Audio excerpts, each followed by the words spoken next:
Hey guys, what's up? Good morning, everybody. I'll be right back, okay? I just wanted to hurry up and start. I gotta go get some coffee and hey Daylight Dominic, good morning. Can you guys hear me? Okay, I'll be back. Sentencing today. Ooh, I found some stuff that I wanted to go through. I don't know if I'm gonna make a separate video or depending on how long this goes. I might come back live after, but I found like all the reports of like Aiden getting in trouble in jail. Yeah, he is not changed. When I was reading through some of that stuff, yeah, he needs to go to he needs to be in there for life. I don't know if you guys read through some of the reports of what he's done in prison, but he's not changed. He's not sorry. He is freaking psycho. I'm sorry. We'll read them later. Like I said, if this is just like a quick thing and there's not like breaks, then I think I'm gonna come back on another live and do it separately. But all right, I'll be back. I'm gonna go get my coffee. Can you guys hear me good? Because I'm like standing up and my microphone's way over. Oh, way over there. Um, yeah, like you should read some of the report, like what like threatening. Well, I know that they talked about it like on here about how they kind of like said it real quick. They didn't go into detail, but like how he threatened, unless if they did and I was just chatting and I missed it, but how he threatened threatened to kill people.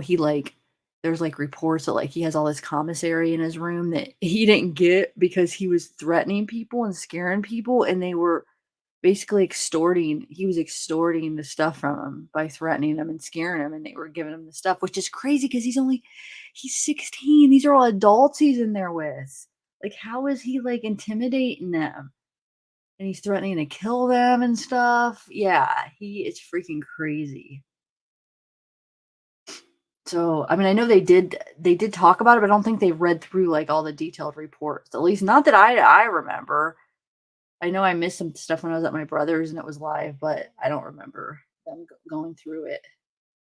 Did you guys did I miss it and they did? Okay, I'm gonna mute. I'm gonna go get my stuff.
Okay, hey guys. So, I gotta run somewhere real quick. Good morning, everyone. Oh shoot, I'm gonna have to turn on some mute. I have it on my phone.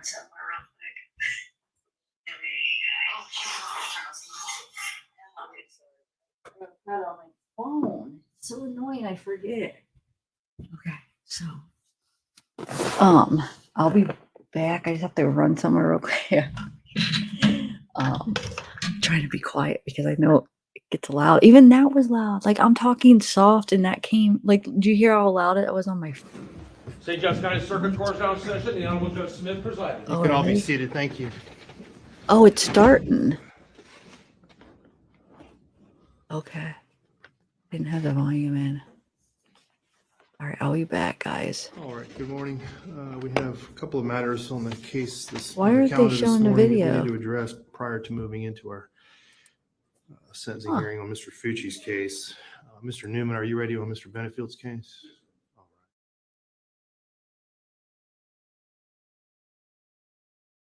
Am I on the right thing?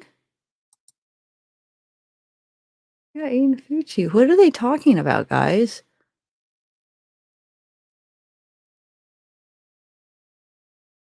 Did they say like two other people's names? I have the right one on. Okay, I'll be back though, is my whole point. I just have to run somewhere. I have to like a quick like appointment. It should only take like it shouldn't be that long. So hopefully I'll be watching, I'll be in chat and listening, and then hopefully I'll be back before it ends.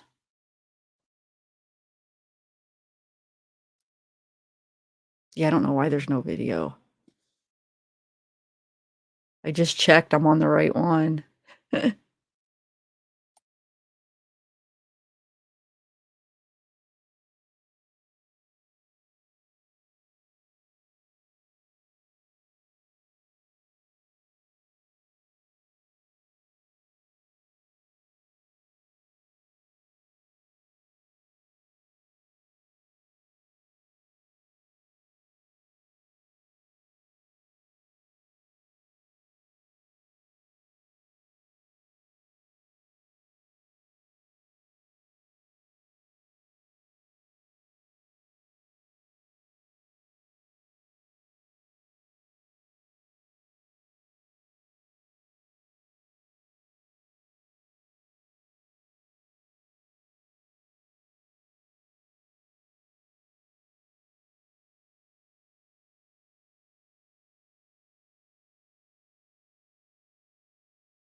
I'm going to. That's what I'm going to do right now.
St. Johns County Circuit Court is now in session. The Honorable Judge Smith presiding. Thank you all. Please be seated.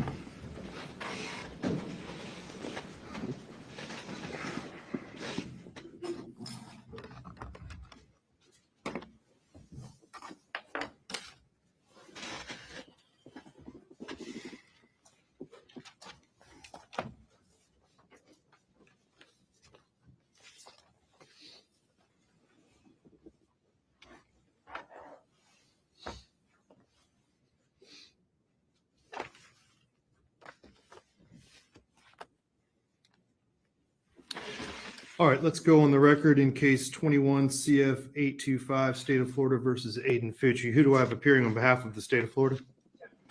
And on behalf of the defendant? Craig Addett. And Mr. Fucci is also present. We are here today to conclude the sentencing hearing that began on Tuesday of this week.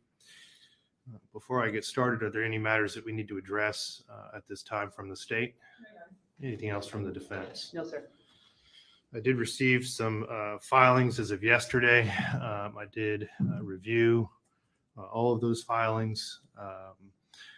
There were about 200 pages of deposition transcript. I reviewed as much of that as possible. I did look for portions of those depositions that I believe were related to this testimony that was received earlier in the week. So I have reviewed all of those filings that were filed yesterday.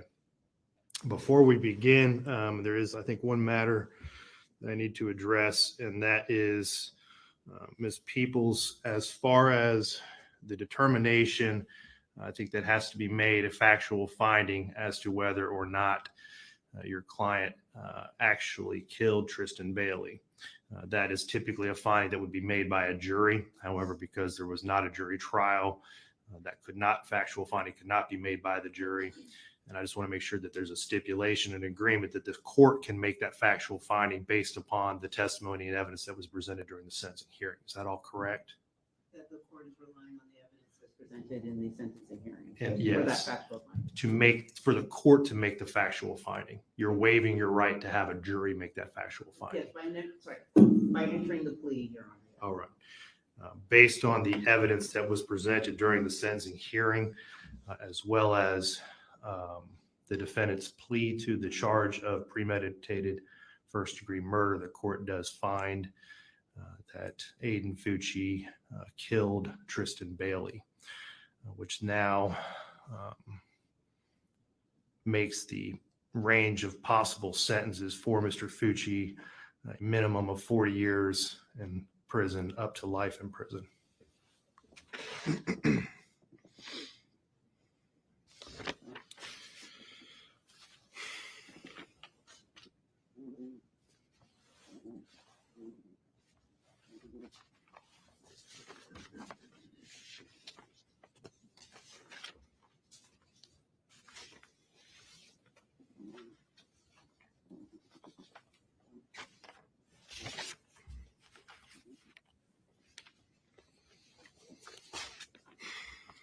Before I begin to address the statutory factors that the court must consider under 921.1401, let me address the Bailey family, as well as the friends who are here today and who have also been here throughout these proceedings.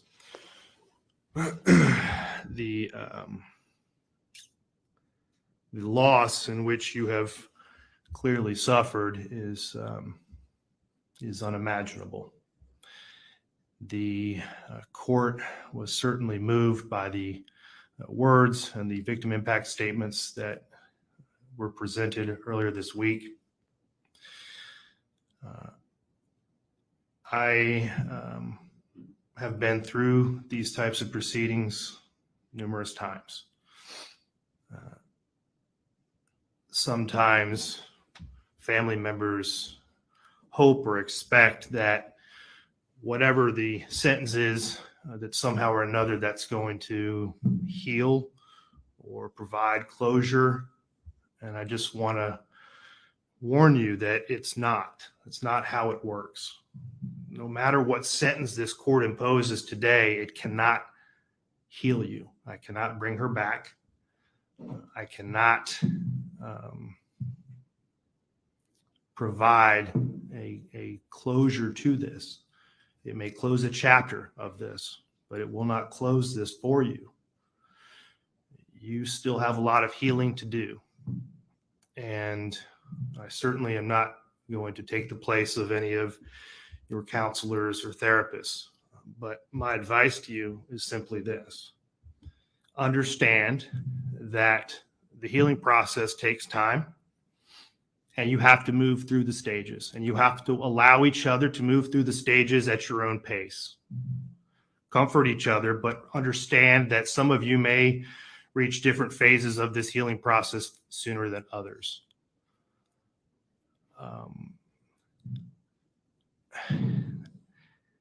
Your daughter and your sister are obviously, her body is no longer present on this earth. However, her spirit lives on through each and every one of you.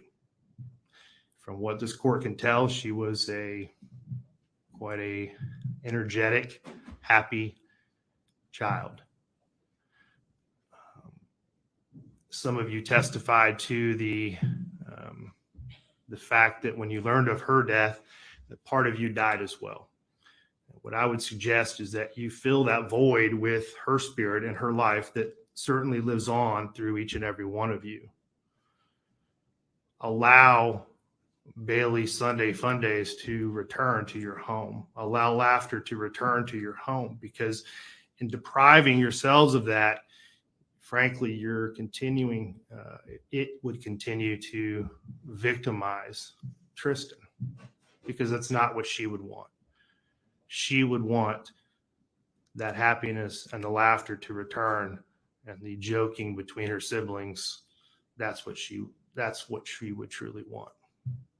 You have to try to let go of some of the anger that you still feel. I think that's a big part of this process for you. Mr. Bailey, I want to address something that you mentioned, and that was the process of these court proceedings. I know it's been a long 22 months for your family as well as for this community. Justice at times can move a little bit slowly for those who are thrust into it. For those of us who practice it and live it and work it every day, I assure you that there are constitutional safeguards that are in place in this country, and they're there for a very important reason. And sometimes that takes time to work through that process. And that can be frustrating. It can be agonizing at times. But we strive to make sure that we get things right the first time and that we do things the proper way. And I appreciated your comments, and I appreciated the patience that your family and the community has shown to the court system. These attorneys have worked diligently. They have had, on both sides, they have, this is not their only case, sadly. This is the only courtroom in all of St. Johns County with over 300,000 people who now live in this community. We have one felony courtroom. So every felony, every murder, it takes place in this courtroom. And these attorneys are assigned to cases throughout this circuit. I trust and I believe that they have done a diligent job in this case. And again, I recognize that it can certainly take some time, and I appreciate the patience that you've shown, and I hope that you understand the necessity in making sure that things are done the proper way.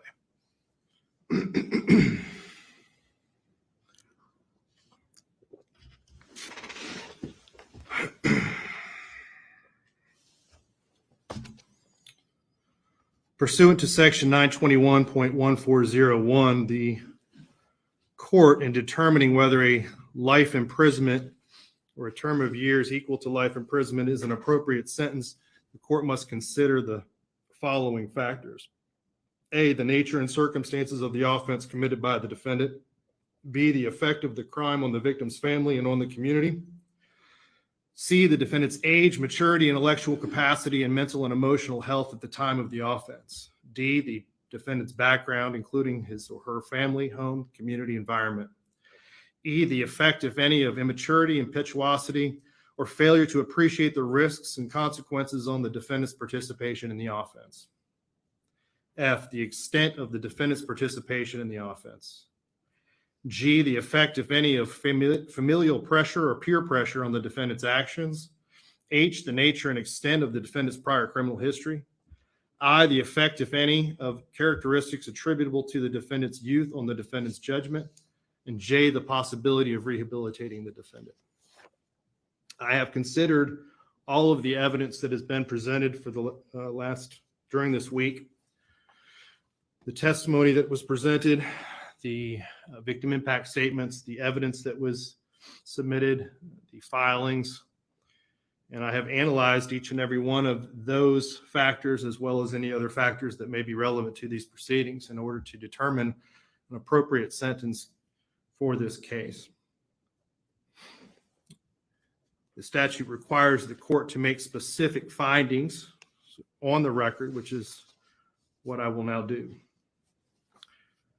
I'm going to begin with factor C, the defendant's age, maturity, intellectual capacity, and mental and emotional health at the time of the offense. This defendant was 14 years old when this act was committed. It is well established, and this court accepts fully that an individual's brain is not fully developed until they reach sometime in their 20s. There is no question to the science behind that. This court recognizes it, accepts it. The court finds that the defendant himself was of average maturity for his age. Based on the testimony that was presented, there were comments about that he was of average maturity, that some of his friends looked upon him as even more mature than the average 14-year-old. He did have a learning disability. His grades suffered as a result. He struggled in school. Resources were put into place to assist him, which he did respond to. The dean of students testified about his work with Mr. Fucci, and that there were some things that were done to assist him. He did have some discipline issues at school, but he had a good rapport with that dean, seemed to have a good plan in place. The court has heard the testimony and received some testimony about his emotional health, which kind of segues into the next factor, which is the defendant's background, including his or her family home and community environment. The defendant had a fairly normal home environment. He had two parents who were very involved in his life. The testimony from the grandmother was that his father never missed time sharing. His mother never missed time sharing. I want to comment on the grandmother who testified, who came into this courtroom and testified. That took a lot of courage. That was not easy for her, but it did show this court that he had a good, stable home environment. While there had been some discussion about from his girlfriend, that she felt as though maybe there were some things that were going on at home. Based on all of the testimony and evidence, this court does not find that he suffered from any type of physical or emotional abuse. It does not appear that there was any significant alcohol or drug abuse inside the home. Additionally, the court reviewed the letters that were submitted by his mother and his father, in particular the letter from the father. The court was also moved by, indicated that there was a strong father-son relationship. I'm going to skip factor E for just a moment and move to factor F, the extent of the defendant's participation in this offense. This court does find that the defendant was the sole participant in this offense. He was 100% responsible for this murder. This court does not believe that there was any encouragement or enticement from anyone else to get him to commit this crime. As to factor G, the effect, if any, of familial pressure or peer pressure on the defendant's actions, the court received no evidence that would suggest that there was any familial or peer pressure on the defendant's actions in this case. The nature, factor H, the nature and extent of the defendant's prior criminal history.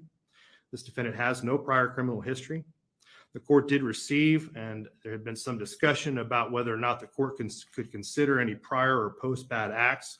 I want to make it very clear that the only consideration that this court is giving to any of the information that it received related to any prior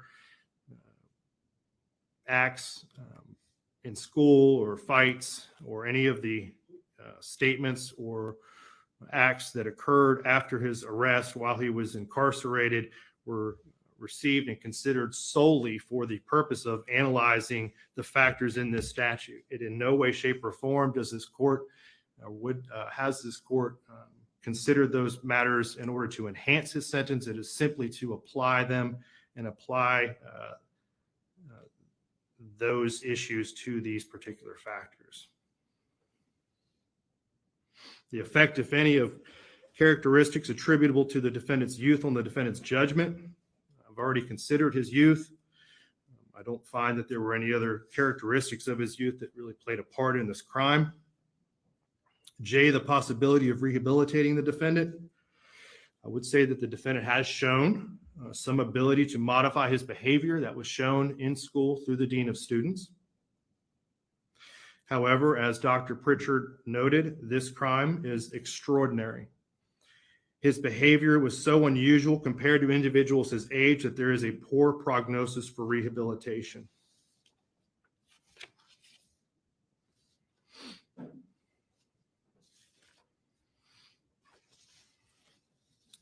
Let me move to factor B, the effect of the crime on the victim's family and on the community.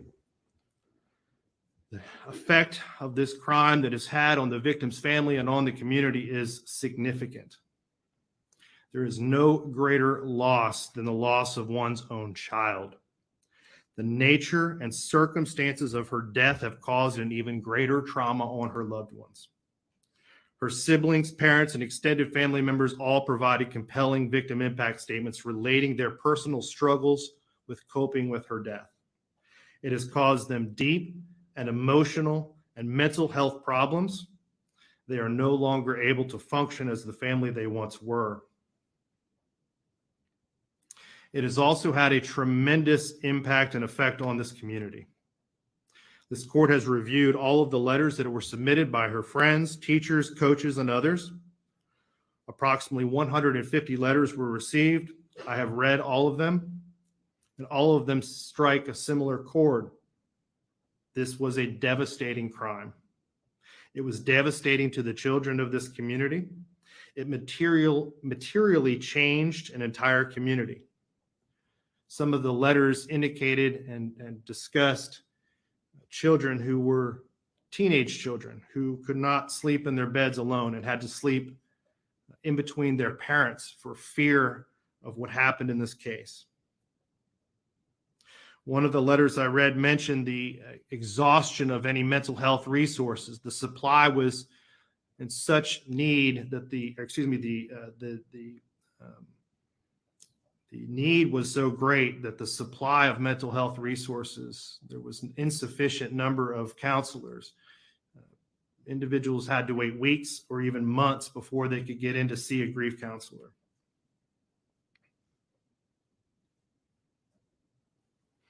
I would submit that this case is probably the most difficult and shocking case that this county in St. Johns County has dealt with. In the 20 years that I have been, or 16 years that I have been practicing law, and the 30 years that I have lived and worked in this all of Northeast Florida, this case is one of only a very small few that had this level and this type of impact on the community.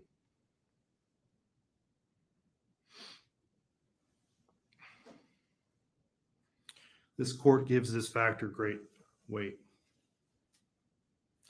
As to the last two remaining factors, the effect, if any, of immaturity, impetuosity, or failure to appreciate the risks and consequences of the defendant's participation in the offense, and the effect of the crime,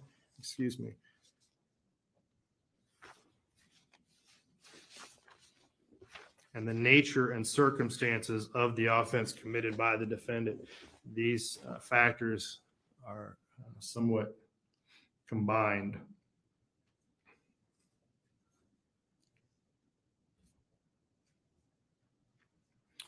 "114 stab wounds, 49 defensive wounds, 35 wounds to the head and neck, 29 to the back and shoulder, and 6 fatal wounds."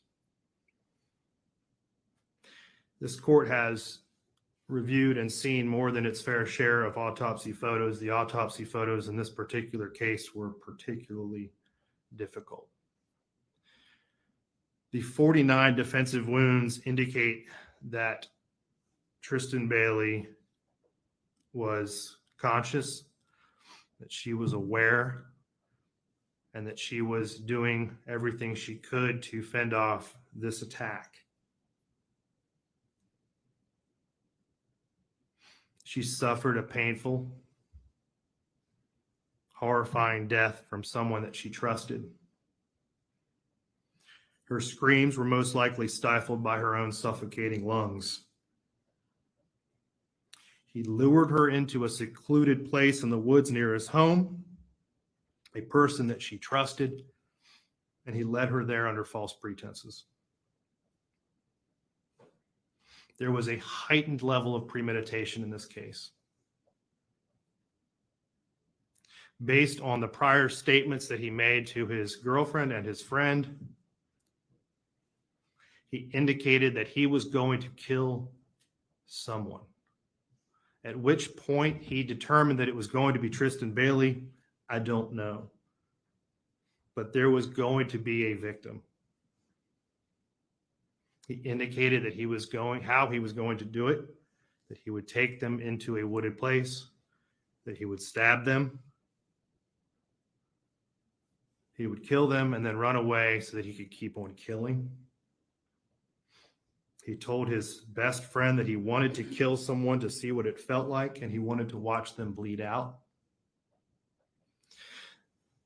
This particular crime was committed with the weapon of choice as a knife, which he nicknamed Poker. That required a up-close, personal,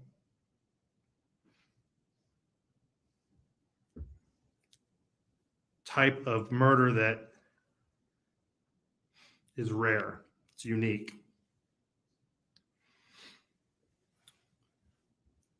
The court accepts that in 2019, of all juvenile arrests, only 7% were violent and only 1% of those were homicides.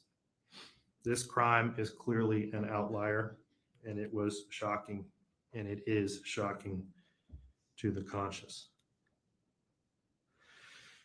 This court finds that the defendant's participation in this offense was not the result of immaturity or impetuosity.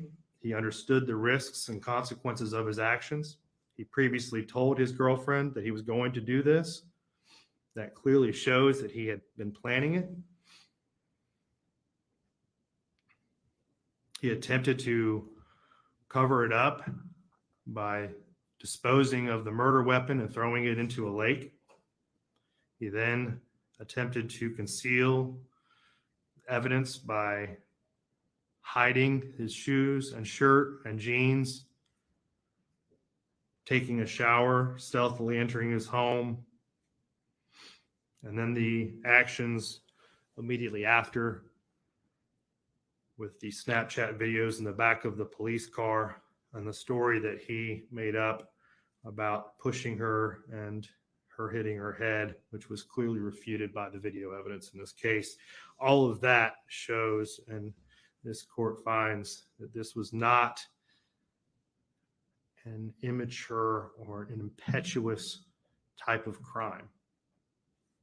It makes it unique. It makes it extraordinary.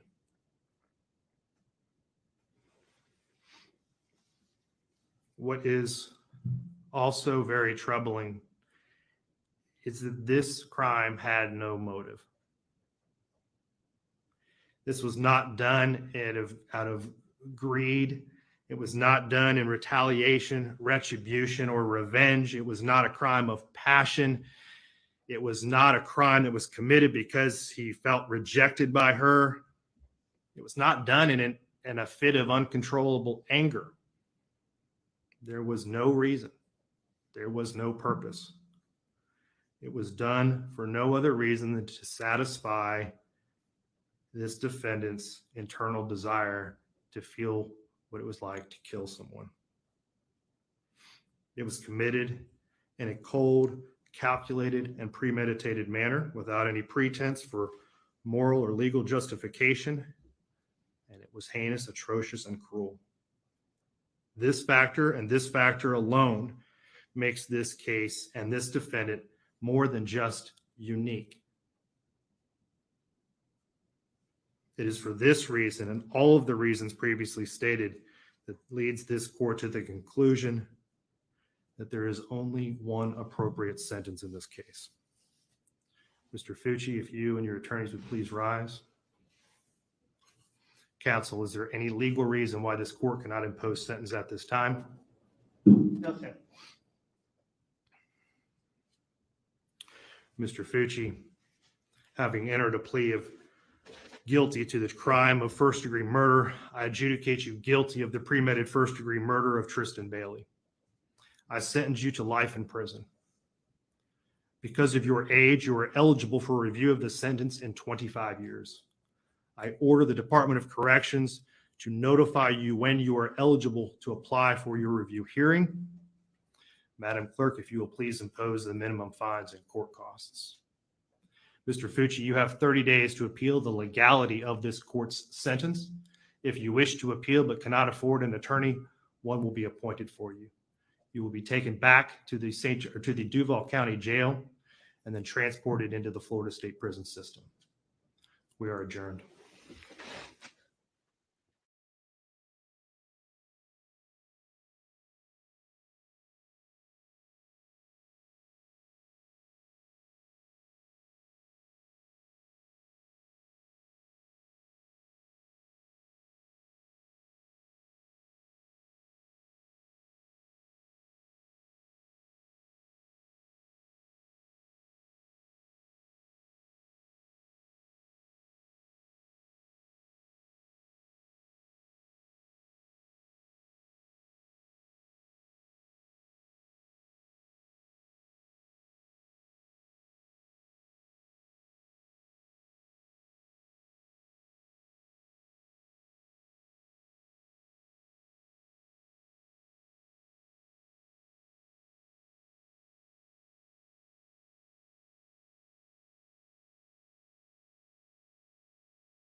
So I'm happy.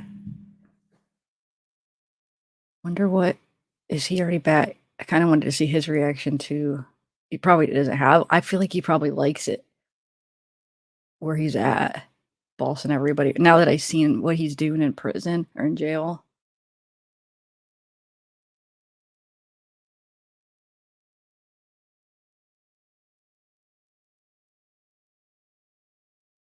Because since he just now got sentenced, is he going to be going to, where was he being held this whole time? Because usually they hold you like in jail, and then when you get like when you're convicted, and then they take you to prison, right? So I mean, is he going to be in a different area? The only reason I'm saying that is because, like, if you read, which I'm going to read this stuff over with you, like, he is like rolling in there, like he is intimidating everybody in there. He's getting free stuff. So I'm just hoping maybe he's not like in where, what are they doing?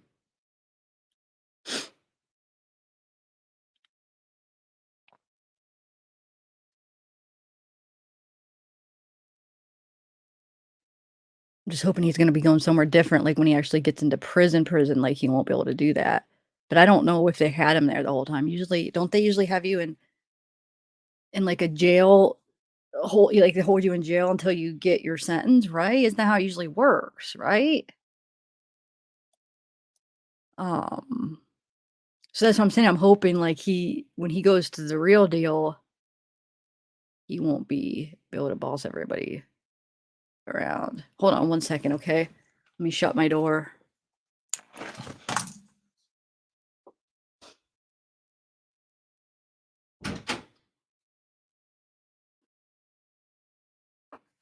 So I'm debating, guys, if I want to just start a new live to do the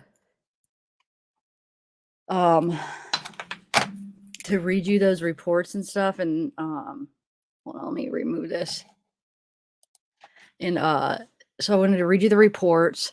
I even have that incident report where I already did that on a live, but like a year ago, I shared it in my community post, where it's like the whole incident report for those of you guys that maybe don't like haven't followed it from the beginning or that forget like the story that he told in detail. Um, so I don't know if I will reread that, but I do want to go over those reports. Prison assist. So what do you think? Should I do it now, do you think? Or start a new live? I'm trying to I don't know. Because I feel like it's important, like, I don't want people to, like, miss out on seeing it if, like, you know, they watch the sentencing with somebody else and then my title is sentence, and so they don't watch it when these things are pretty interesting. You know what I could do? Maybe I'll just do it here with you guys real quick. There's not a ton of them. I mean, I could probably go over it in, like, 20 minutes, and then I could just do a separate one. Maybe I could clip it out or something. Okay, hold on. Let me, share my screen over here.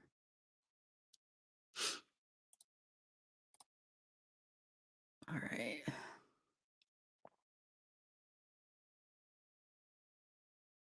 I'm just gonna share my entire screen. Alright, so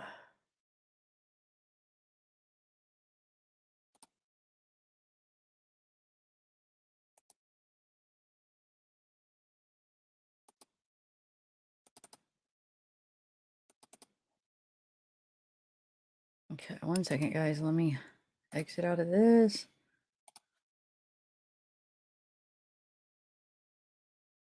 Okay, so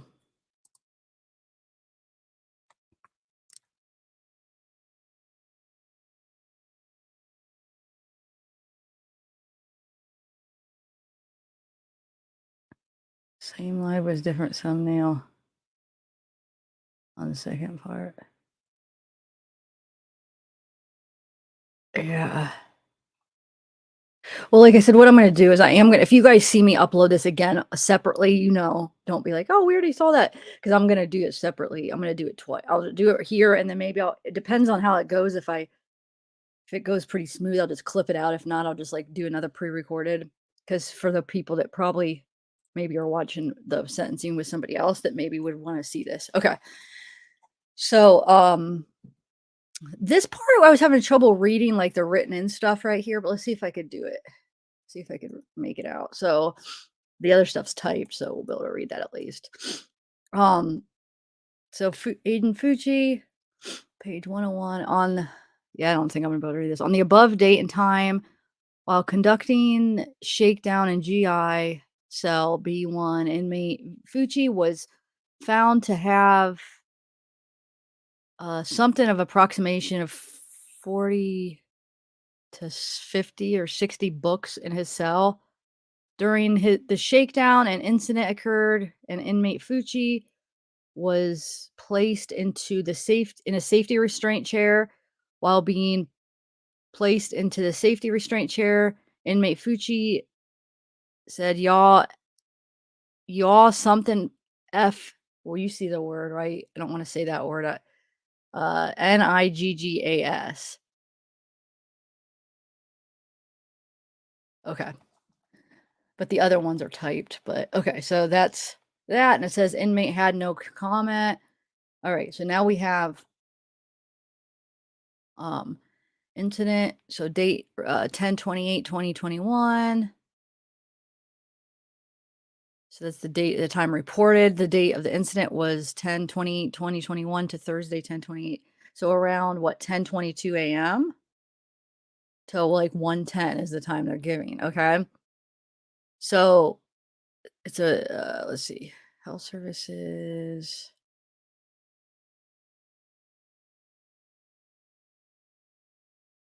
Let me go down here. Okay, so here's the one of the reports here. Hold on, why is that like skipping? Okay, so on 10/28, I was assigned at here. Let me try to make this bigger if you guys want to read through. I was assigned as the 6th floor control officer. At approximately 10:22 hours, inmate Fucci returned from being out on loan to St. Johns County. At approximately 10:49 hours, Sergeant Hewitt received a phone call from Chief Calloway asking him if he noticed any dark coloration around inmate Fucci's eyes. Sergeant Hewitt went to Fucci's cell 61-3 and looked at his face and didn't notice anything out of the normal. Sergeant Hewitt then relayed that to Chief Calloway. At approximately 10:59 hours, Chief Calloway and Lieutenant Burke arrived on post to personally lay eyes onto inmate Fucci. Inmate Fucci told Chief Calloway and Lieutenant Burke he had not been sleeping well and the discoloration under his eyes were bags from not sleeping well. He stated he had not been in any altercations or battered by staff. At approximately 11:07 hours, while conducting a security round, inmate Fucci asked me why people kept asking him if something happened and looking at him. I asked him, well, did anything happen? And he replied with, yeah, St. Johns County beat my ass because I wouldn't get out of the car when we got there. I asked him why he didn't say anything to everyone else that came to his cell and asked about it. And he replied, I ain't no snitch. Then I relayed to Sergeant Hewitt, who then relayed it to Lieutenant Burke. At approximately 11:45 hours, Lieutenant Burke notified me via phone that he wanted inmate Fucci to be evaluated at the M2 clinic. This one I must have skipped. I didn't read this one. I must have skipped this when I was reading it last night. At approximately 12:23 hours, Officer Carmona escorted inmate Fucci to the M2 clinic. There he was evaluated by Nurse DeLoach.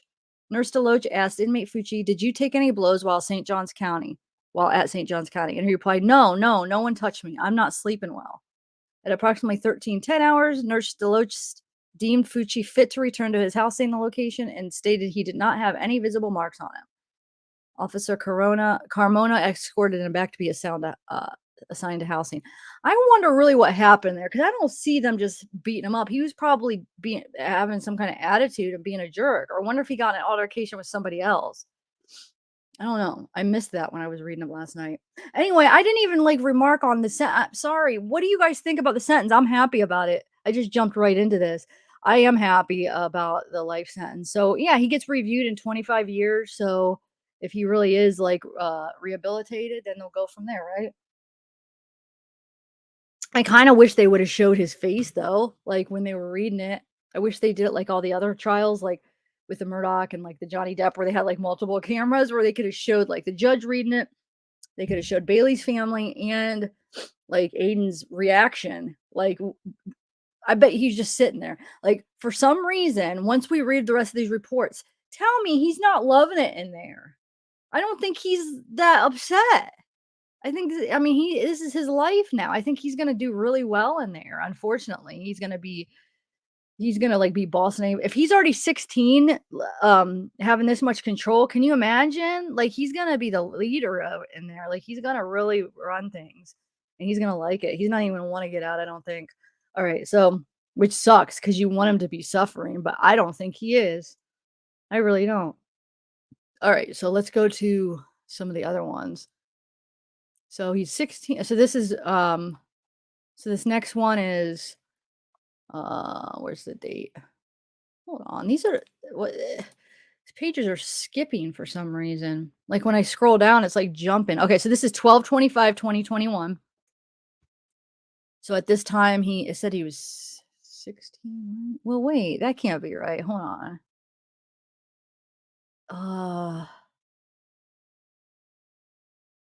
15. Okay, so this next one I'm reading is 15 years old. Look, it just jumped. I think that other one was. Why is it doing that? I'm going to just go normal here. Okay. So this is 2. Hold on, guys. I'll zoom it in when I read, but it was jumping. So when I like at least go down for the. All right. So that first one, I'm trying to see how old he was on that first one because that was right away, right? 10/28. Wait, what year did this happen? It was July, August. It was in the summer, right? What year? So he was age 14 when this first incident with the black eye or with the marks under his eyes. Okay, so this next one I'm going to read, he's age 15, okay? Okay. Hold on, where did it go? This is really annoying me the way it's jumping. 15. Okay, here we go.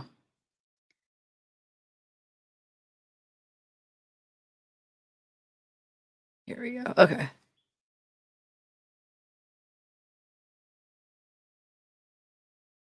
Just bear with me, guys.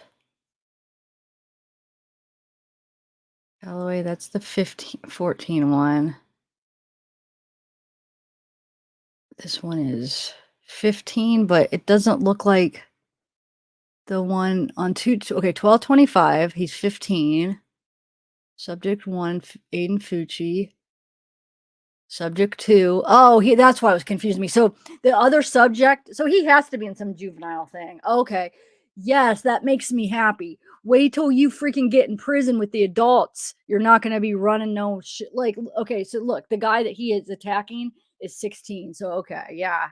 Phew. I was like, man, how is he like, how is he doing this to these adults? But I missed this guy's age. Okay, so this guy that he picks on is 16. So and Aiden's 15. So he's a year older than him. Aiden's a year younger than him. Okay, so here's this other incident. So this is from 12/25. So subject 2 is Jamari Smith. He's black. 16, afro hairstyle, built thin.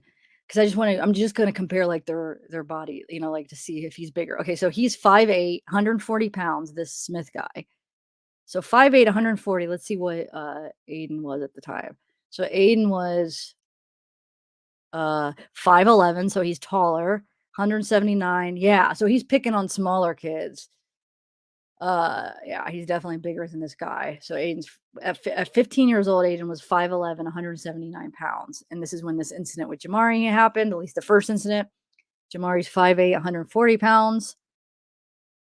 So Aiden's 3 inches taller and like almost 40 pounds heavier than this guy that he's messing with. Okay, so here's the incident, right?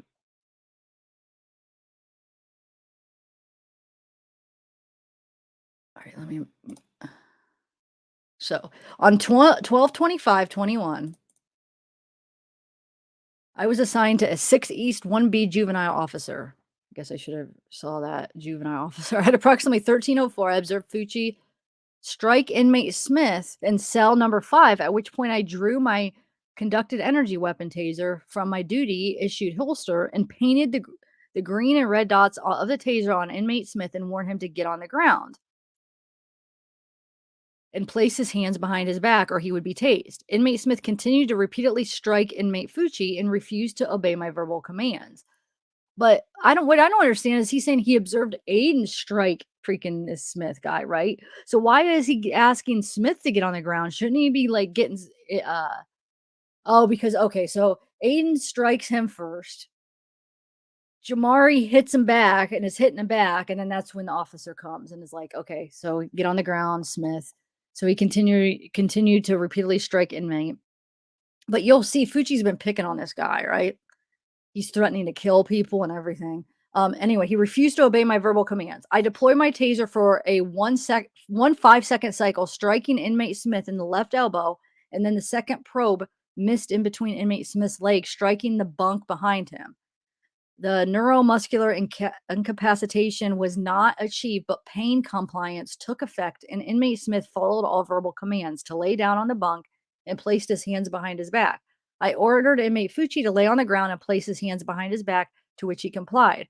I signaled for cell number 5 to be open and then entered the cell and placed both inmates in handcuffs. At approximately 13:07 hours, Sergeant Pizzata, Officer Stevens, Wilkes, and Molman arrived on post. At approximately 13:10 hours, Officer Molman escorted inmate Smith to the M2 clinic where he was medically evaluated by Nurse Warren and had the taser probe removed from his elbow. Inmate Smith refused to have his eyes flushed. Sergeant Posada deemed it not necessary for inmate Smith or Fucci to be placed in the restraint safety chair due to them not being a threat to themselves, others, and property. At approximately 13:14 hours, Officer Wilkes escorted inmate Fucci to the M2 clinic where he was medically evaluated by Nurse Warren. Inmate Fucci refused to have his eyes flushed. What's the deal with the eyes flushed thing? Why would he have his eyes flushed? I'm confused. Does anybody know? I mean, was something in his eyes or something? I'm confused about that. Approximately 13:15, Lieutenant Burke arrived on post. Approximately 13:20, biohazard trustee arrived on post and decontaminated cell number 5. At approximately 13:25 hours, inmate Fucci was medically cleared to return to the dorm and was escorted by Officer Wilkes back to 6E1A, where he was relocated to cell 10 without further incident. That's what I'm wondering, but it doesn't say anything about pepper spray. It's a taser, and it doesn't even look like he tasered Fucci. He just tasered Smith and didn't incapacitate him. They said he just like the pain stopped him because he must probably not hit him in the right spot or whatever. So he said the pain, like, made him obey the commands, but it doesn't sound like they did it to Fucci, and they don't say anything about any pepper spray. So I don't know unless they just didn't say it. Did I not read the pepper spray part? Everybody's saying pepper spray. Did I miss that where it said that? Or is that just like a common thing that they do? Yeah, Smith. So yeah, you guys don't get this wrong. Fucci was the instigator. He was the aggressor on this. Smith was just defending himself. So okay. Anyway, so where are we at? And remember, by the time one of the officers seen this, they probably didn't see it at the very beginning. So they just, by the time they got there and saw it, they saw Aiden strike Smith. But who knows, like, how many times Aiden struck him before Smith fought back? You know what I'm saying? They could have missed some stuff that was going on right before that. All right, so where are we at? Oh, here we go. Okay. So at approximately 13:20, biohazard trustee arrived on post and decontaminated cell number 5. At approximately 13:25 hours, inmate Fucci was medically cleared to return to the dorm and was escorted back by Officer Wilkes back to 6AE1, where he was relocated to cell 10 without further incident. At approximately 13:26 hours, I interviewed inmate Fucci as to why the fight took place. Inmate Fucci stated that he was being extorted for his commissary and was being bullied. Wait, hold on. Did I read this backwards? I swear it was Fucci that was bullying him. Hold on a second. Well, let me just read it. I hope I didn't read this wrong last night. I was so tired, like editing. I was up all night editing. But I swear I thought it was Fucci that had all the commissary. But let's see. And if I was wrong, then I apologize. Maybe I got the names mixed. You know, when you're tired, maybe I got the names mixed up. But let's read it. Okay. I interviewed inmate Fucci as to why the fight took place. Inmate Fucci stated that he was being extorted for commissary and was being bullied. When asked why inmate Fucci did not inform the officer, inmate Fucci stated, "I ain't no snitch." Inmate Fucci had no further comment. At approximately 13:30 hours, inmate Smith was medically cleared to return to the dorm and was escorted by Officer Molman back to 6E1A, where he returned to cell 5 without further incident. At approximately 13:31 hours, I interviewed inmate Smith as to why the fight took place. Inmate Smith stated he fought because inmate Fucci swerved on him. Inmate Smith had no further comment. A summary of incident along with a relevant CCR number was updated to both inmates' contact log. No officers were hurt during the incident.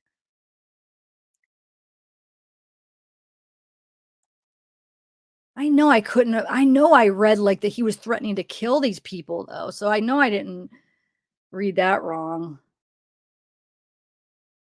Yeah, I only got a couple hours of sleep last night. Well, yeah, as you could see all the videos, I was like uploading videos like early in the morning. Okay, so now we have 125. So this is a month after. Wait, Tuesday data report. Yeah, so this was this is still the same incident here. 1225, because that was the same. So here's the complainant witness. So this is the Jamari, the same guy, the Smith.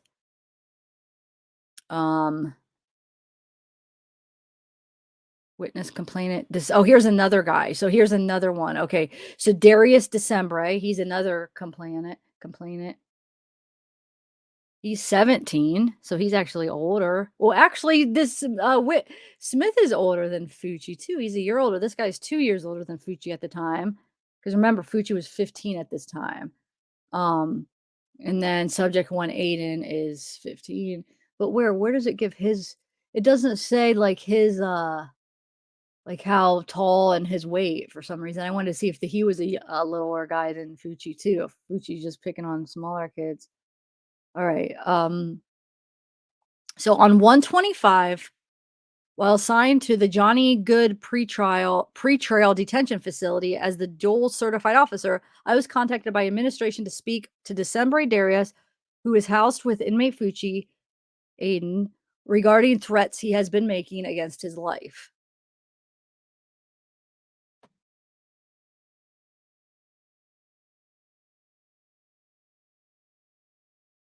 Yeah, okay, so good. I did read that right. It is Fucci that's been threatening his life. Okay. It's like, man, I hope I didn't. Whew. Okay, so there was an incident on 1225 where inmate Fucci attacked inmate Smith Jamari, which caused inmate Fucci to be removed from general population and placed in a single cell confinement.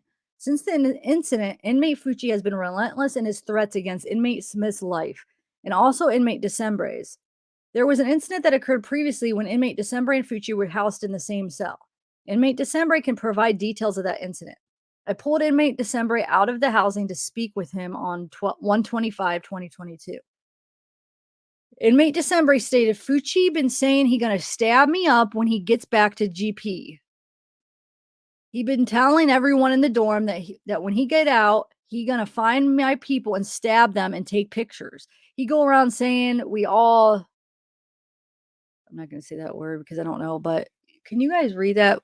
Basically, we all like babies because most of us in here are for shooting someone and killing them. He says he real because he stabs a bitch face to face and take their life. It's like he get a high of it or something.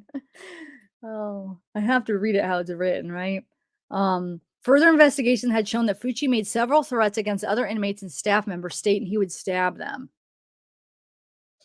1/3/2022 was Officer Anderson was present when inmate Fucci stated that when he gets out of this box, he's going to stab him up, referring to inmate Decembre.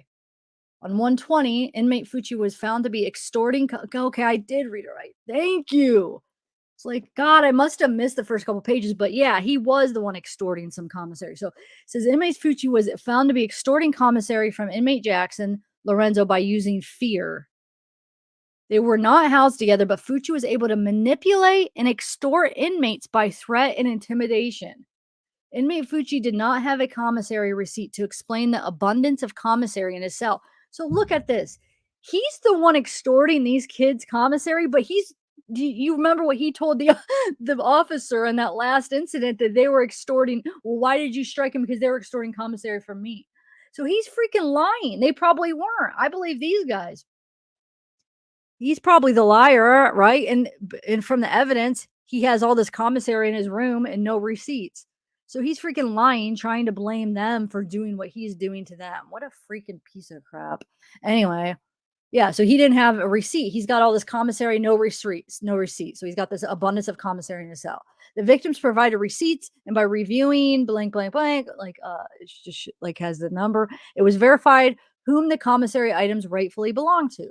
When officers entered his cell to obtain the commissary items inmate Fucci extorted, he became highly agitated and made threats against the officers' lives that were getting the commissary items back for the other inmates. Jerk. Officers Masood, Molman, and I were present when that incident occurred. Inmate Fucci made threats to kill our families while beating on his cell door in a loud, vicious manner. I mean, can you, what a, oh. So, yeah. This is, when I was reading this last night, I'm like, how, his lawyers had to have seen this, right? Obviously, they've seen these reports because it was going to be in the trial if they were going to go to trial, and they were going to go to trial up to the last minute. They were preparing for trial, then he pled out, right? So there's no way that, you know, his, and then they even talked about this generally a little bit in this this sentencing hearing, right? So they knew that he was doing this in this juvenile whatever jail or whatever. They knew this is what he was doing. Do they really believe that this guy feels sorry? Like, are they just like doing their job and this is what they have to do? They have to represent him. They have to like do their job and do the best they can for that he's their client. But it almost seemed like they, and I know they're just doing their job, but like it almost seems like that they believe that. Like, how can you believe and want this guy out and think he's changed and oh, he feels bad and you know he's changed and or not changed, but he, you know, yeah, he'll be okay, like trying to get him a lesser sentence when they see like what he's doing in here. You'd be blind to see that, like, duh, this guy is not gonna change. I'm sorry. Anyway, due to all the above alleged incidents, inmate Fucci was relocated to an isolation cell per administration for the safety of inmate officers, himself, and property. On 126, I reached out to the Duval County State Attorney's Office, Jessica Hensley, to advise how to proceed. Yeah, that's true, Kim. You're right. The response was to reach out to St. Johns County State Attorney's Office for counsel, being Fucci's case was high profile. And then St. Johns County State Attorney's Office was notified. I can't wait till he gets into the real prison. Oh, buddy. Aiden, you're not going to be able to boss people around. Everybody's going to be stealing your commissary, buddy. And I'm not even going to feel bad the way you're picking on these kids. All right. Let's see. This next one is incident from 10/5. So this is just this past October. October 5th, 2022. So we have number one uncooperative inmate found contraband, prostrate chair information report. So that's the report reason. Let's see. That Aiden Fucci is suspect number one. He's 15 at the time. So when did he turn 16? He must have, when's his birthday? You know what I think is his birthday is it January?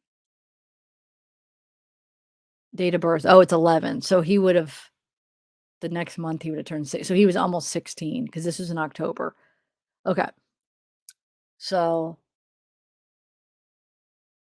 subject one is Aiden.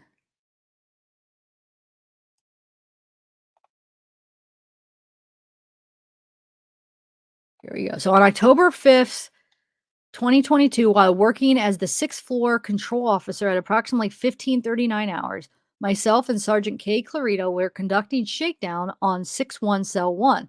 While conducting shakedown, it was discovered inmate Fucci had an excess of books and magazines within his cell property. Inmate Fucci was previously informed several weeks prior to mail the excess of books and magazines home, or they would be considered contraband and confiscated. Inmate Fucci was told to contact the mail officer when she came on post prior to this incident for instruction on how to mail out his books. While counseling with inmate Fucci, he refused to mail his property home, at which point myself and Sergeant Clarita started to remove the books from his cell. Inmate Fucci stood up, making a movement towards the books, and stated, You aren't taking my effing books. I'm calling my people." I gave inmate Fucci a verbal order to get out of the way, and he refused. I gave inmate Fucci a verbal order to place his hands behind his back to cuff up, and he refused to submit to restraints, saying, "Screw that, I'm calling my people." Who's his freaking people? His lawyers or something? Anyway, I attempted to grab him by the elbow to turn him around to place him in handcuffs, but he resisted my actions to turn him, and he immediately sat on the bunk. Due to his resistance, Sergeant Clarita gave me the order to spray inmate Fucci with my agency-issued OC spray. So maybe they did spray him that first time, but I don't think they said it in the report. Anyway, at approximately 1546 hours, I drew my department-issued OC spray, at which point inmate Fucci ran to the back of his cell and fell to the floor and appeared to conceal his face with his hands in an apparent effort to avoid being sprayed. I repositioned myself approximately 4 feet away and administered a 1-second burst of OC into inmate Fucci's facial area. The OC spray appeared to impact the side of his face and appeared to take immediate effect, stopping him from displaying any further resistance. I was then able to place handcuffs on inmate Fucci without further incident. Inmate Fucci was then removed from the contaminated area. At approximately 1547 hours, Sergeant Clarita deemed inmate Fucci a threat to himself, property, and others and ordered that he be placed in restraint safety chair. Officers Zona Lee and Floyd had responded to the area and insist placing inmate Fucci into a restraint safety chair. Inmate Fucci was placed in the restraint safety chair with handcuffs removed. Chair with handcuffs removed by myself in the lumbar support in place under the direct supervision of Sergeant Clarita. While being placed in the restraint safety chair, inmate Fucci became agitated and made the utterance, "Y'all some real FNIGGAS." Where does this guy, he talks so freaking, I hate the way he talks. Sergeant Clarita informed Sergeant in charge, Snell, of the incident via radio. So the sergeant in charge, Snell, arrived on scene immediately after. At approximately 1558 hours, nurses Kirsty and Cunningham arrived on scene to medically evaluate inmate Fucci. Inmate Fucci was deemed medically fit to remain in the restraint safety chair and provided the opportunity to have his eyes flushed with saline. He accepted. Inmate Fucci's cell was decontaminated by the floor trustee, and he was placed back in the cell after it was decontaminated for close observation. I did not observe any injuries on inmate Fucci from the incident.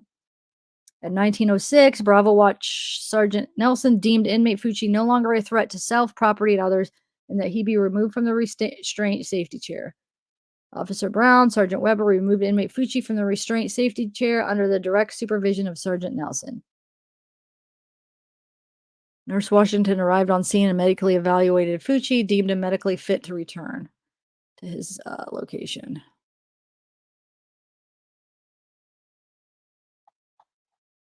Hi, Peyton. Hey, PM. Hey, Cinnamon Bear.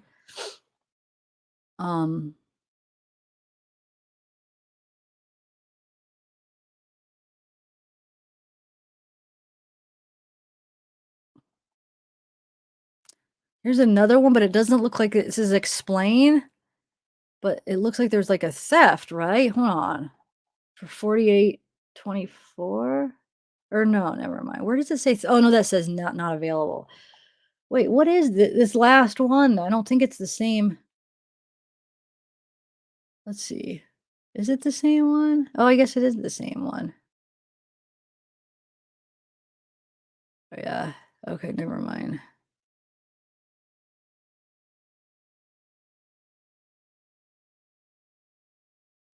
I think I got them all. I don't know. The way this skips around, it's really annoying when you try to like zoom in and scroll down it like jumps. But so yeah, I can't wait till he's in with the big boys. So I'm happy he got life for sure. I don't think he'll ever be rehabilitated, to be honest. I really don't. And then we have, this is the thing. So I had put on my community post, I uploaded when I read this like over a year ago. I read it on a live. It's pretty interesting. I don't think I'm going to do it right now, but like it gives it's like the narrative, the incident report. Let me see how many pages it is. Oh, it's 34 pages. It's actually pretty interesting. It tells you like what some of the like the whole report, like some of the friends said, what Aiden said, just like the whole story basically. Because originally he gave this lie about what Tristan did, you know, how she pushed him, tried to kiss him, and he pushed her off of her and she hit her head, and something about, I don't know if the part about her getting into some drug dealer's car. I don't know if that is actually in this report, or I can't remember if he stuck with that story for the report or not. And then like I think it goes on to talk about that Trey, his like account of everything, his friend that he was at, like like his account of um when they were over, because that's who they were over. Tristan came over their house and then they left. And I don't know, I can't remember if this report goes into the Aiden's girlfriend. I should read it sometime though again. How many of you guys have read it before?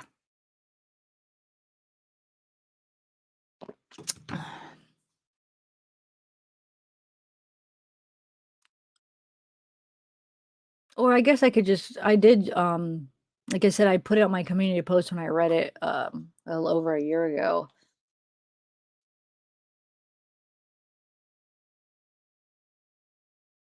I don't know, we'll see.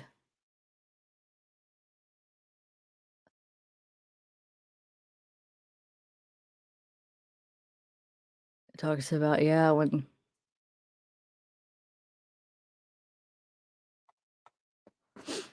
how many of you guys would like to hear this sometime to read? Like, I mean, if I do it, I would do it today sometime.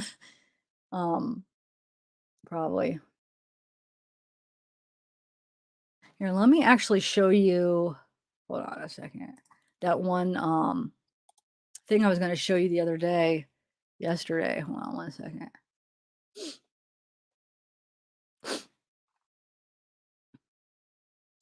So this is on his, wait, was it his, I guess this is him, right? Jerk.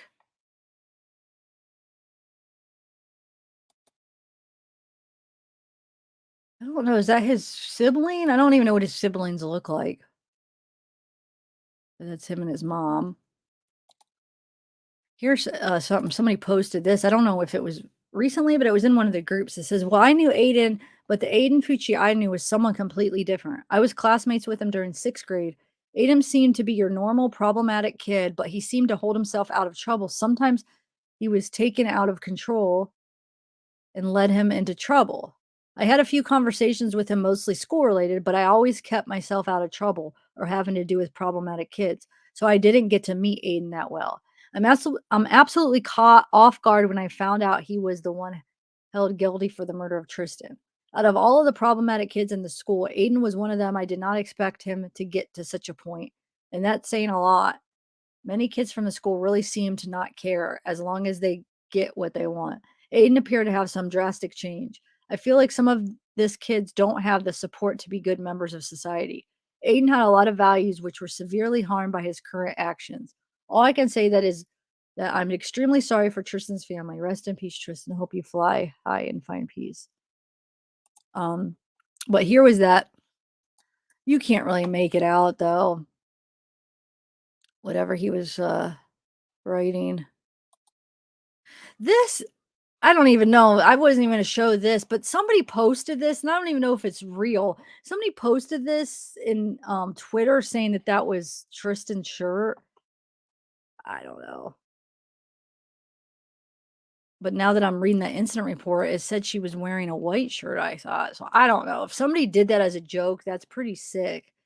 Because it's like, they have like the holes, but I don't even know.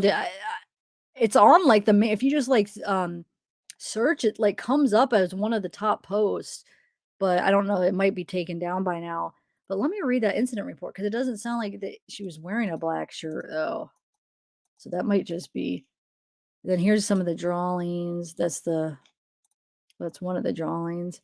The dead never dies. And then there's one more. I guess I don't have a screenshot of the other one.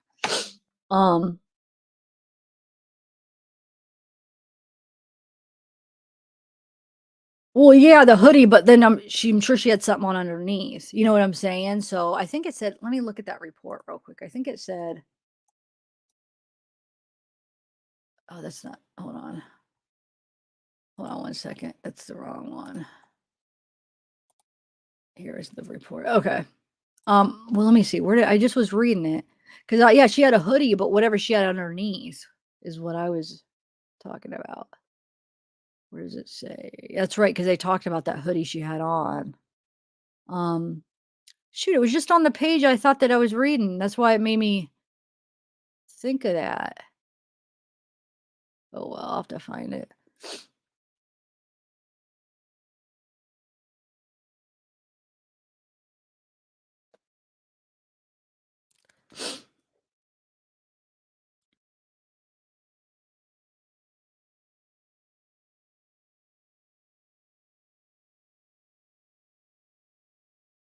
Yeah. Anyway. All right, guys. Well, that's good. I mean, he did a good. The judge. I like that judge. I think he made a good decision.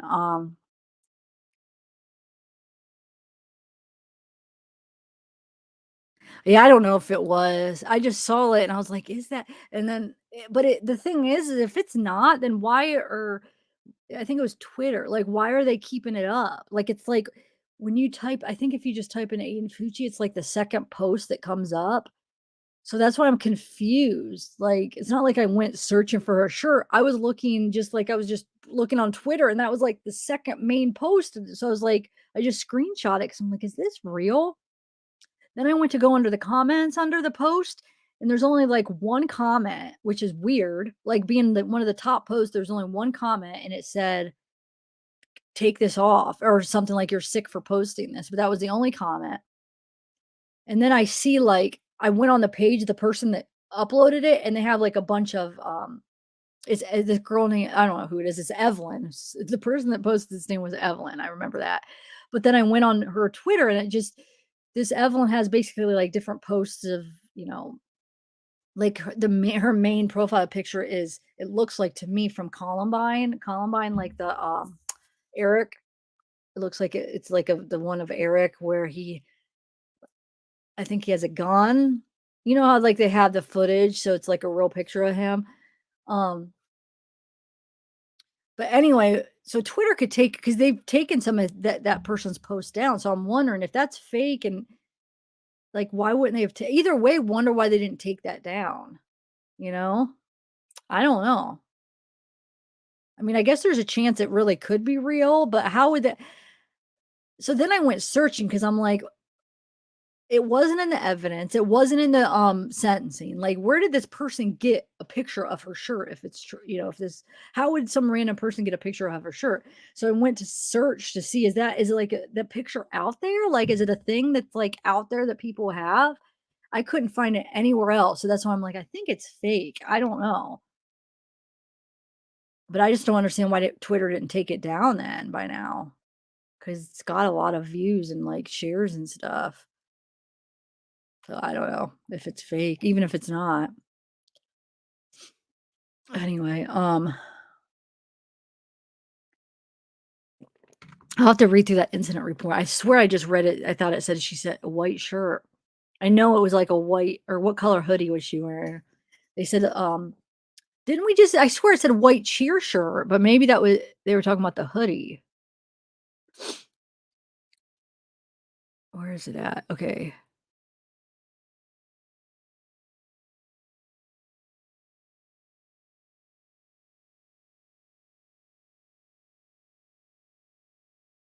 See, like right here. See, this is pretty interesting. I think I am going to do a video. Maybe I'll reread this. So it says, look, Tristan's sister last saw Tristan speaking with an unknown white male wearing a backwards white baseball cap on a video chat in the garage at approximately midnight. So if you remember that day, though, from the video of Aiden, he had a black hat on. I remember at first he didn't have a hat.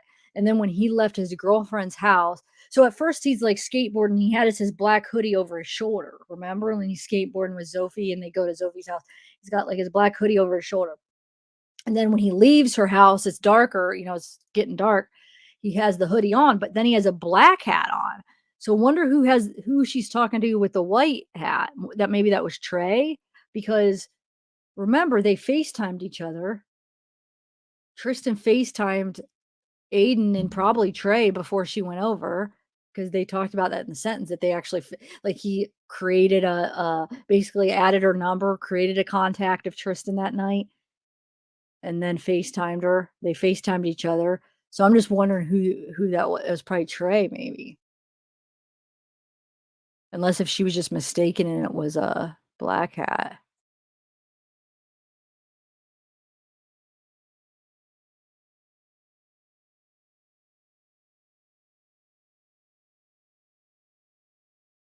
Yeah.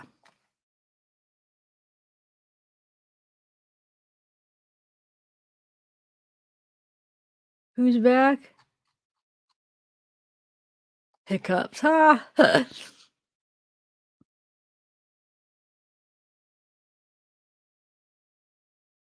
Yeah, and then even Aiden like gives the name Carlo, like gives a name of the drug dealer that she supposedly left with.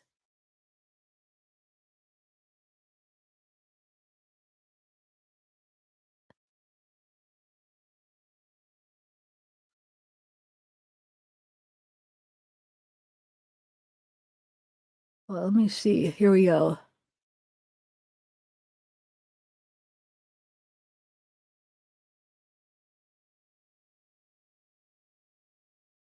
So Tristan was wearing a black Victoria's Secret shirt with the word pink on the front, black Nike brand sweatpants, and black and white slip-on Vans brand shoe.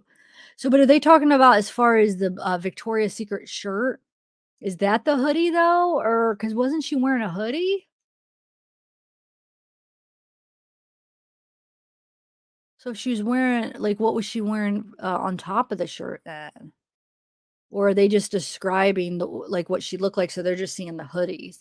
She probably did have a shirt on underneath that they're not describing because they're describing as when they go and see her, they see the Victoria shirt, with the word pink because that's probably what was on the outside. You know what I'm saying? So I don't know if I just want to know if that's fake because we need to get that down. Either way, I guess we should take it down, but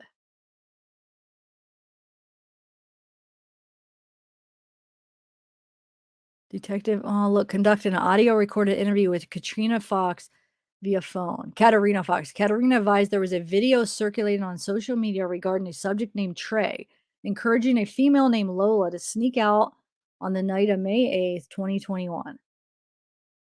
Katarina advised Lola stated that she was unable to sneak out, but Trey also contacted Tristan to encourage her to sneak out that same night. So I wonder if this was, dude, what if this was like premeditated and where Trey was aware of it? Or Trey, like that Trey helped get the person that whatever girl, somebody, so uh Aiden could kill him. Like I hope he wasn't involved. Like to like get a girl out there to sneak out. Because that seems weird. They're just trying to get any girl, like they just want somebody to sneak out to come to their house. And then the person Tristan, when she comes, they leave right away with like she leaves right away with Aiden. It was almost like it was planned or something. I mean, as far as with Trey, huh? Yeah, her sister knew she snuck out. Yeah, remember? Did you her victim impact statement? Remember, she said she was awake. She basically knew she was sneaking out. She wished that she would have stopped her. Like, yeah. She was up when her sister snuck out, so she knew she was sneaking out, yeah. At least the one sister, the one that did that put the 114 stones, it was the first sister that read, said that. So it was her second oldest, not the oldest. The oldest was, remember on her honeymoon, the blonde? So it was the second to oldest sister said she was home because they were all home for Mother's Day besides the oldest.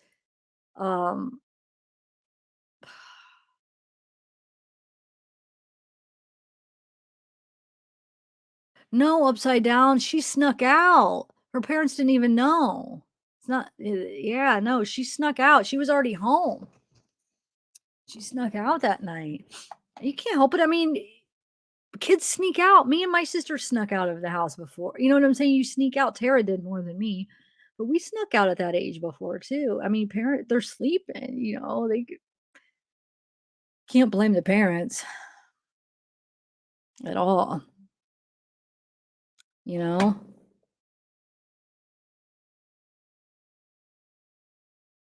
You can't blame his sister either, you know? Like, your sister, your older sister, my older siblings, they'd let me, like, I'm trying to think, how old was that sister? Still like a maybe like a teenager, maybe college. I don't know how old that the girl that knew she was sneaking out, the one that did the stones. I'm not sure how old she was. Does anybody know? But still, I mean, you think, oh, they're going with one of their friends. I mean, you just don't think that.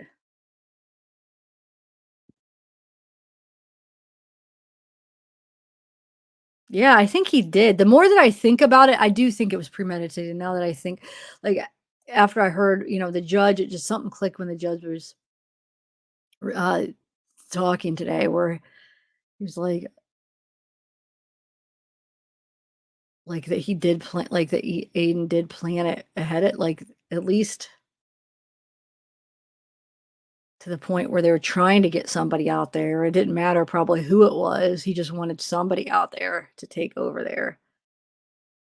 And that he took her, like, all the way over, like, by his house, like, an area where he was familiar with, because you saw, like, the map from, when they're showing the map, where he killed her was, like, right by his house. It was just, like, right up that road in the cul-de-sac, like, right by his house. His house was, like, right there, and it was just, like, right down there. So he was really familiar probably with that area. So he knew, like, exactly where to take her.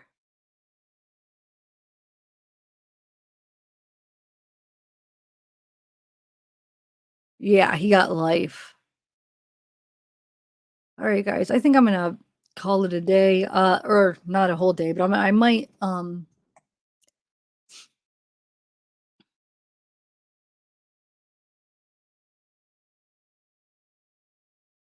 Oh, you did, Chelsea.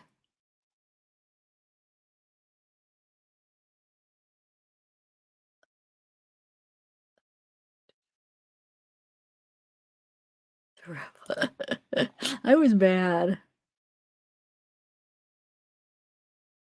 Yeah. No, I don't even know what. Yeah, with her, what her sentence was, or like what her charge was. I'll have to look. Um, I think I'm gonna do a live though, you guys. A little bit later on. Stephen Smith. Just go over all the stuff, that's been going on. Like there's a lot of news channels are covering it. There's a couple good videos that News Nation did. There's these documents of like the kind of like the timeline of the how stuff happened. What else? I have like a file I've been making of that case. So we have the timeline. You have the letter that his mom wrote to them way back in September 28th, 2016, that I was gonna read. Um, there's the drawing that they drew, like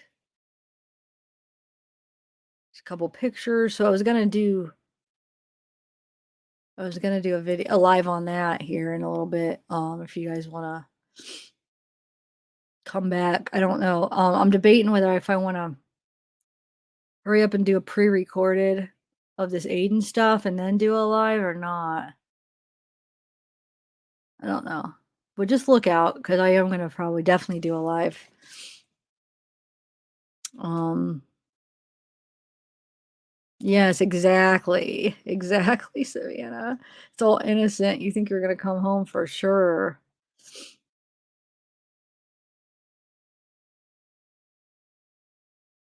Really? But everybody's different, depends on the neighborhood you live in, what the history of, like, the history of everything of, where they're gonna go. I mean, you can't blame them though. I have one older brother and an older sister. Well, my older sister died, but I have a younger brother, and then I had an older sister. Well, she was only a year older than me, and then an older brother is like 5 years older than me. but they would let me. They would have let me. Like, but see, me and my sister were so close in age that we did stuff together. So like if like we would sneak out together. She would sneak out more than me, but like sometimes I would go with her. So like we would kind of do it together more so. But like Tony was home. I mean, he didn't stop us. So no, it's not that. And let me. So no, I don't think it's that weird.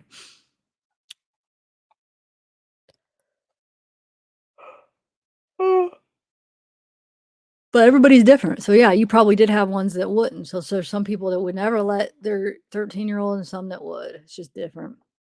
Everybody's different, but yeah.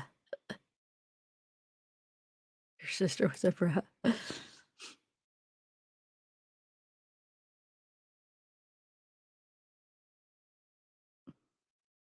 Oh, Dragonfly, what's going on? Yeah, I know. Man, I wish I was 2 people. I'm trying to like stay caught up on all this stuff. It's hard. It's not hard, but it's like time consuming. So I wanted to cover the Scotty one, but it's just, I'm trying. I need to, I looked into it a little bit that day, but I don't know a lot.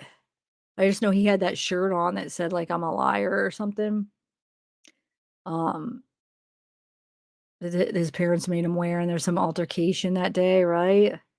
But they both, from what I read, like a few, like I think it was like last week or whatever, when you guys brought it up the first time, is that they did pass a lie to the polygraph, right? The parents,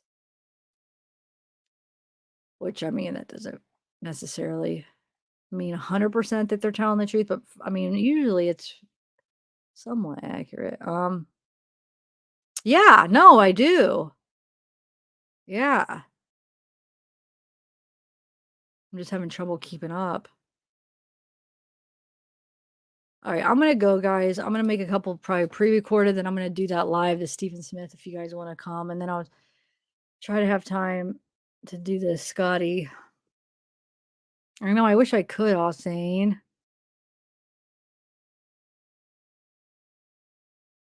I only got like a couple hours of sleep last night.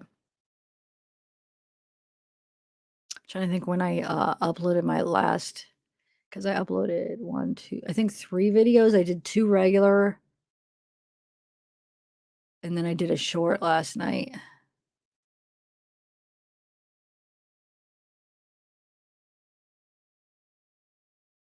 All right, guys.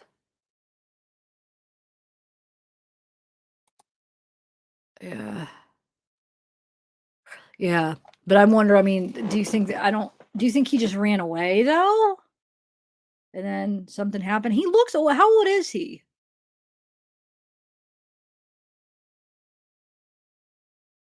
So do you think he just ran away and then something happened to him? Like, cause he ran away because of like his home life was sucking and then something happened? Do you think that's kind of the deal with that? Or that he's still like alive and he's just hiding because he's afraid of the trouble he's gonna get in if he goes home? Can you imagine like he has to wear a shirt probably for maybe just like a little lie? I'm not sure what that situation was, but can you imagine if what they would do to him, like for him running away like that? So, I mean, do you think that he could just be hiding out and he's okay? I don't know.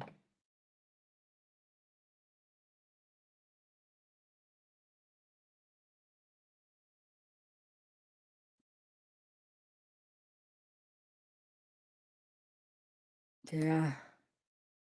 I don't know. Well, maybe I'll try to cover the Scotty one, but I also want to talk about Stephen Smith here. I still have to read those statements for that boat crash. I know with the Paul, I have so much stuff I've been meaning to do, and I can't find the time. But yeah, I want to look over the Stephen Smith, at least talk about that because everybody's talking about that. And then yeah, maybe look into that Scotty Morris and then see what else. 14, okay. I'm frozen. All right, guys, I'm gonna go, but I'll see you guys here in a little bit.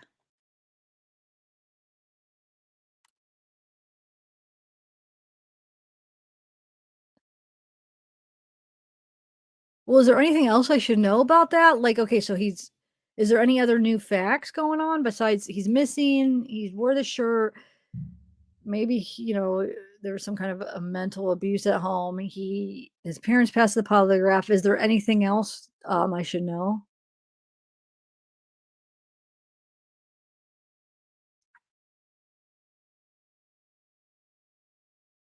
Alright, bye, guys.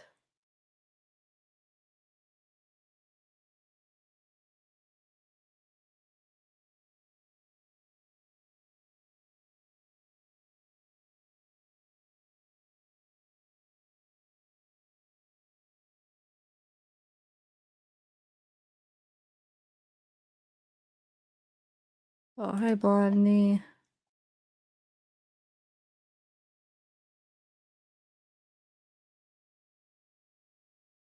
Oh, really? About what, Ellie?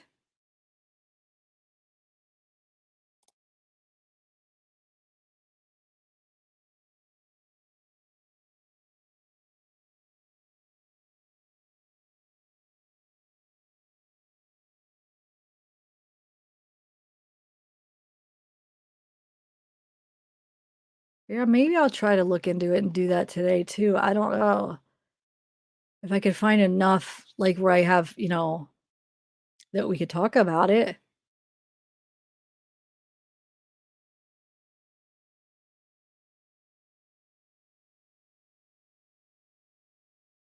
Alright, guys, I'm gonna go.